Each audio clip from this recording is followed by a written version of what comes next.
प्रिय दर्शकों, नमस्कार। स्वागत है आपका हमारे चैनल पर भक्तों की कहानियाँ में। समय एक भयंकर शक्तिशाली मार है। इसके द्वारा दी गई चोट सबसे गहरी होती है। जन्म, मृत्यु, लाभ, सुख, दुख, लाभ, हानि जीवन के ही महत्वपूर्ण अंग हैं। प्रत्येक मनुष्य का जीवन कठिनाइयों से भरा रहता है। समय के आगे किसी की नहीं चलती। जब समय बदलने वाला होता है, उसके कई सारे संकेत हमें मिलने लगते हैं। मनुष्य को इन संकेतों का ज्ञान न होने के कारण समय के चक्रव्यूह में फंसता रहता है। अपने जीवन में आने वाले संकेतों के बारे में बताएंगे, ध्यान से सुनिएगा। एक बार गरुड़ जी ने भगवान नारायण से पूछा, क्या मनुष्य के जीवन में आने वाले सुख दुख का ज्ञान मनुष्य को हो सकता है? क्या सुख आने से पूर्व किसी प्रकार के उसे संकेत मिलते हैं? तब भगवान ने कहा, मनुष्य के जीवन में आने वाले सुख के संदेश भेजकर उसे अनुभव कराने की पूरी कोशिश करता हूँ। मनुष्य के जीवन में कब सुख आने वाला है, इसके लिए उसके पास संकेतों को समझना अत्यंत आवश्यक है। तब गरुड़ जी ने पूछा, वे संकेत क्या हैं? इसका विस्तार से वर्णन करें। तब भगवान विष्णु ने बताया, मैं प्रकृति के अनुसार मनुष्यों के पास संकेत भेजता हूँ।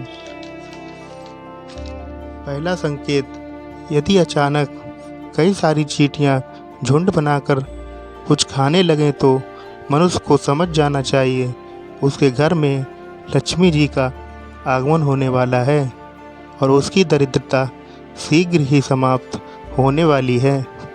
दूसरा संकेत, यदि घर में चिड़िया आकर घोंसला बनाए, यह बहुत ही शुभ संकेत माना जाता है।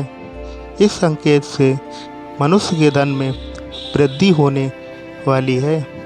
तीसरा संकेत, अगर घर में 3 छिपकलियाँ एक साथ दिखाई दें, यह बहुत ही शुभ माना जाता है।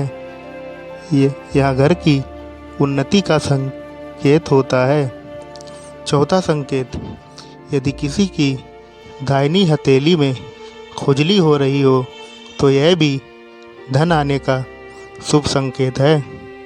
पांचवा संकेत, यदि बाहर जाते समय कोई कुत्ता मुंह में रोटी ले जाता दिखे, यह घर में लक्ष्मी आने का संकेत है।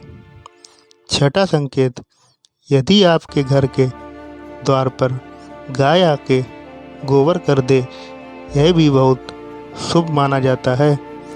सातवां संकेत, यदि घर से निकलते समय याद आ जाए कि मेरा कुछ घर पर रह गया है, तो यह बहुत बड़ी बला टलने का संकेत है।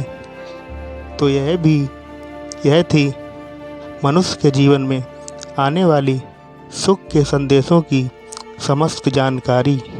यदि हमारा कंटेंट पसंद आया हो तो वीडियो को लाइक और सब्सक्राइब ज़रूर करें। इसी के साथ मिलते हैं अगली वीडियो में। धन्यवाद दोस्तों। जय श्री राधे कृष्ण।